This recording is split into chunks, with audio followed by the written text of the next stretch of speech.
ladies and gentlemen, we have Girish Pai, Head of Research, Institutional Equities at Nirmal joining in. Girish, you already have Infosys, which has announced its numbers yesterday, and Wipro, TCS have already given out their numbers. Now, if you have to take firstly these three companies, what's the sense that you're picking up? Yeah, so if I look at the numbers that have been announced in fourth quarter by these three companies, the commentary that's come out of the management, my sense is that the industry growth, or rather industry decline in revenues that we will see in FY21 is going to be a little bit more than what we were anticipating before the quarterly season started. So before the quarterly started, we were expecting industry to decline between 3 and 4%.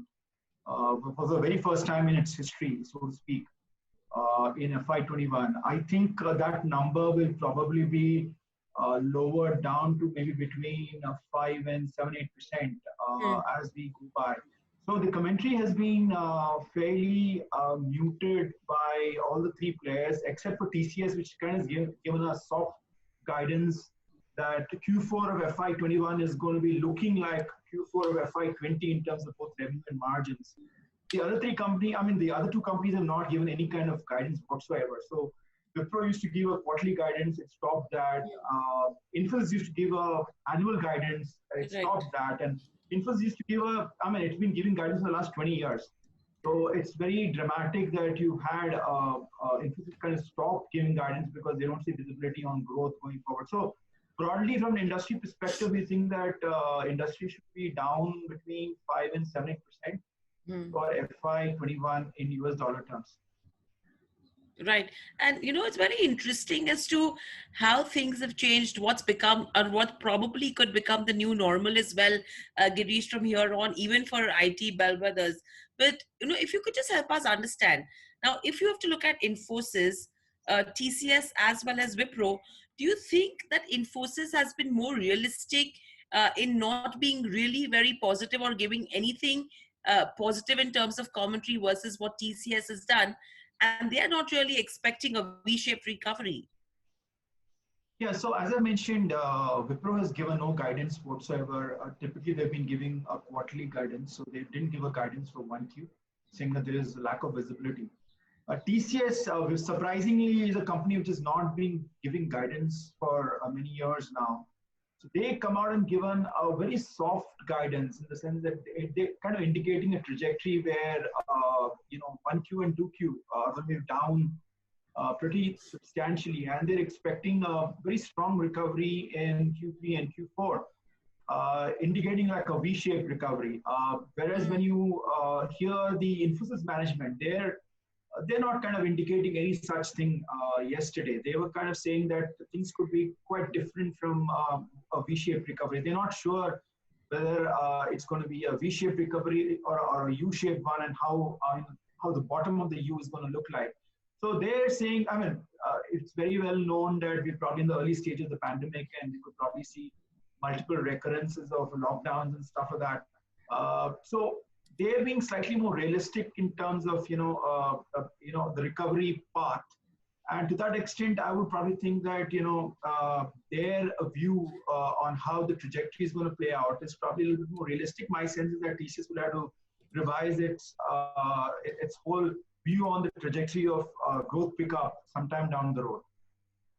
Right. So, Girish, overall, in terms of the numbers that Infosys has reported, where do they stand versus your expectations if you have to only look at the fourth quarter?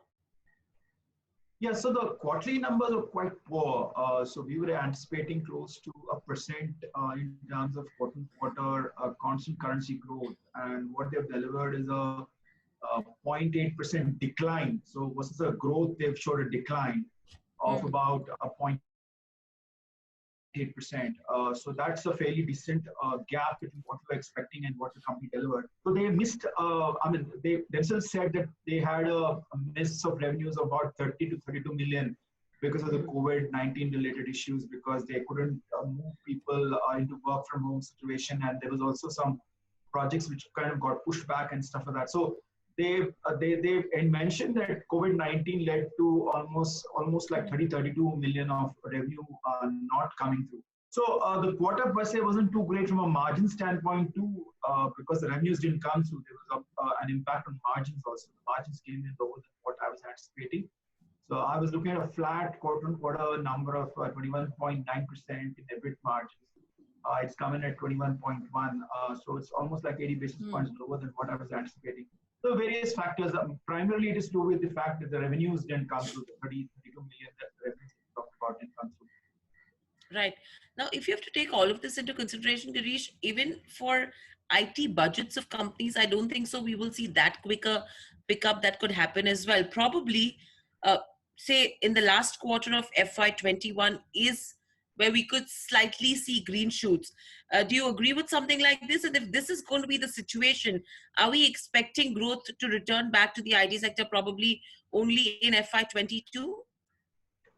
Yeah, so I would think maybe last quarter FY21 we could probably see spending come back. I think it's entirely dependent on how this whole pandemic kind of plays out. If you have some kind of a medical solution to it. Before that, I mean, when I hear, we had written a report a couple of weeks back saying that a solution to this is going to come through only if we have a vaccine come through. Now, when you hear the health authorities globally, the sense we're getting is that a vaccine is at least 12 to 18 months away. So my sense is that we could potentially go into a situation where we are okay in a lockdown in multiple countries, and lockdowns will get lifted, and then probably you could see multiple recurrences of this whole thing, and you could see lockdown coming out of lockdown back into lockdown. So there could be this recurrence of lockdowns happening, which could impact spending by consumers globally, which could impact various industries, consumer-facing industries specifically. So I would think that there's going to be pressure in terms of IT spend, definitely in 2020, but that's going to pick up late FY21, which means that first quarter of 2021 calendar year. It remains to be seen.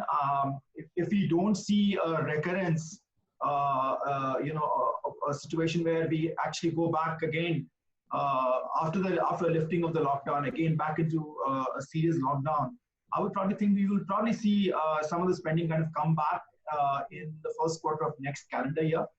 That's the general hope. That's my sense. But we may not see a V-shaped recovery that some of the players are kind of anticipating, especially TCS.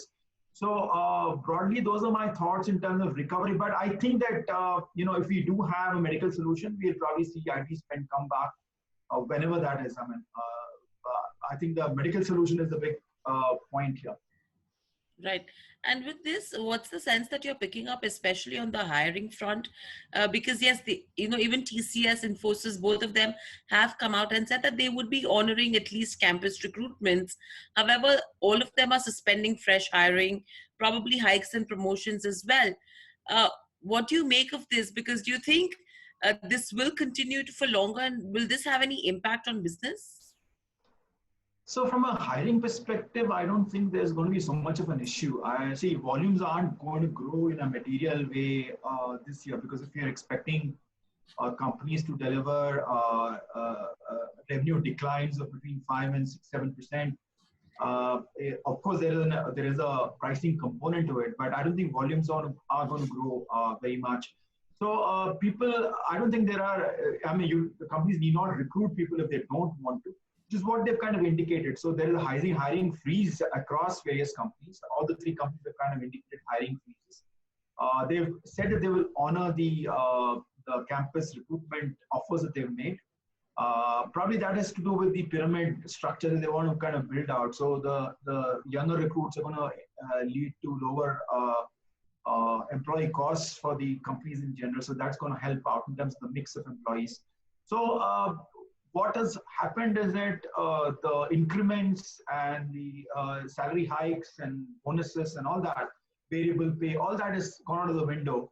So nobody's talking about any kind of salary hikes. The freshers are going to be, fresher hires are going to be honored. The offers are going to be honored.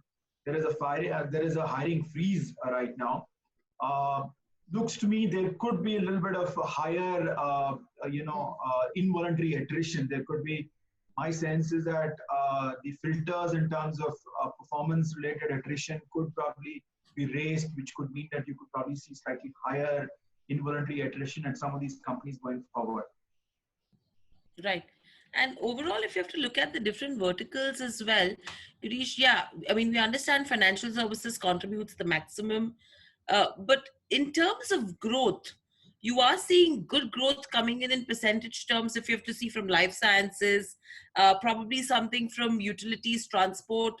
Now, do you think these could be sectors which could then probably become growth engines, uh, probably get higher contribution to the revenue as well versus a slowdown that we've already been started to witness in the financial space? Yeah, so the BFSI space has been under a cloud for many quarters now. In fact, last couple of years, it's not done too well. I agree with you. So I think these sectors which are going to probably show some amount of improvement or probably some amount of growth would be life sciences, pharma, healthcare, consumer staples. You could probably see telecommunication do well because there's a lot more data being consumed right now. These are broadly the sectors which both TCS and Infosys kind of indicated would do at least be stable. Probably they're not going to decline in a material way going forward. So the share of revenues that these three, four sectors are going to contribute to the revenue picture in these companies is going to be better going forward. I think all other sectors should actually see fairly strong, fairly decent declines, especially travel and hospitality, certain parts of manufacturing like auto, aerospace. You could probably see BFSI banks being under pressure because their net interest margins will be under pressure because interest rates have kind of got cut down to very low levels in the US and Europe and stuff like that. So I would probably think that, the restaurant space, so those are the areas which I think will probably see serious pressure. But it's a far more broad-based kind of a decline that one is expecting now versus the global financial crisis related 2008-2009 situation one saw about 12 years back. Right.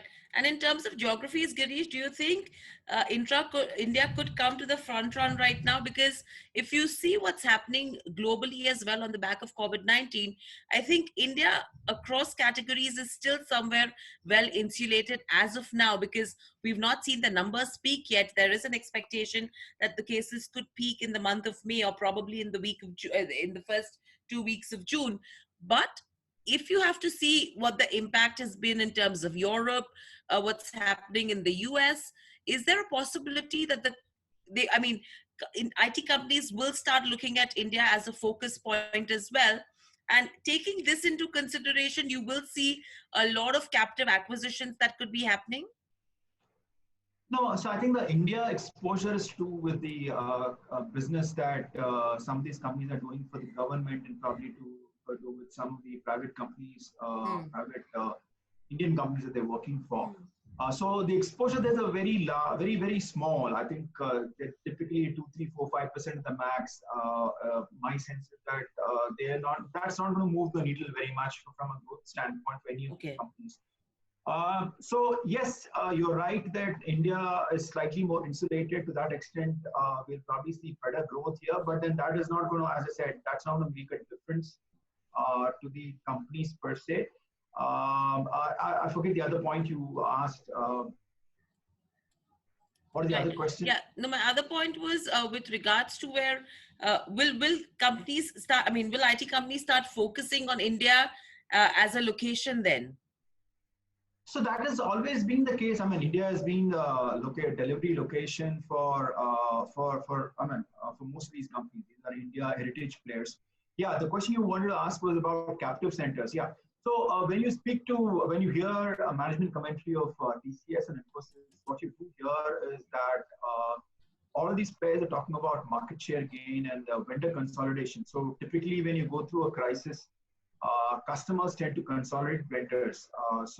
Typically a large customer, say a global banking player, would probably work with dozens of vendors. Maybe out of them, maybe you will probably see 10 out of India working with them. And when you have a crisis and you want serious cost cuts done, you do see situations where there is a vendor consolidation exercise that's done. And so both TCS and Infosys have talked about vendor consolidation exercises, which could mean that certain mid-sized vendors or even some of the large-sized vendors could probably be cut out, or they will probably not get as much of wallet share of the customer spend. So that's one part. There is also talk about captive centers being potentially bought out because some of these customers may be going through cash flow problems. So they may be open to selling some of their centers in India, which are captive centers, which could generate cash for them. So that is also something under discussion, is what I understand when I hear the managements of both TCS and Infosys. Right. And very lastly, Girish, overall on the margin front as well, yes, we are expected to see pressure because utilizations are going to drop. Your revenue per person is going to decline. But in consonance to this, do you think there is some bit of support that could be coming in on the back of the rupee depreciation? Probably there could be some bit of support coming in on the back of lower travel costs. Will that balance out somewhere? Yeah, so margin front, I'm slightly more optimistic. While we would see some deep price cuts, there's a discussion of very serious cuts coming through on the pricing front. But my sense is that there are levers for companies to play with. There is obviously the travel cost, which is typically between 150 basis points, 250 basis points for some companies on an annualized basis. So that could be saved. Salaries are not going to be raised. So companies can generate another 150 to 200 basis points from that. Subcontractor costs could be reduced. You could probably see, there are other things. Real estate costs could potentially be brought down because work from home could mean that you can release some of the real estate costs. So there are, obviously there is automation, there is pyramiding, and a lot of other things that can potentially play. And obviously there is a big factor of rupee depreciation that's going to play out well if rupee remains down over this period of time. So there are going to be supporting factors from a margin standpoint in FY21. But I would think that market is not going to look at those aspects. I think people are going to look at more at revenue growth. And my sense is that currently consensus estimates on the street are underestimating the kind of declines one would see in some of the top tier companies. And therefore, I have a slightly cautious view on the sector. I think that some of the stock prices could actually see downsides because I think the declines in revenue growth could probably surprise the street on the downside. Right. And Girish, between Infosys, TCS, Wipro, if in order of priority, if someone wants to look at it, what should it be according to you?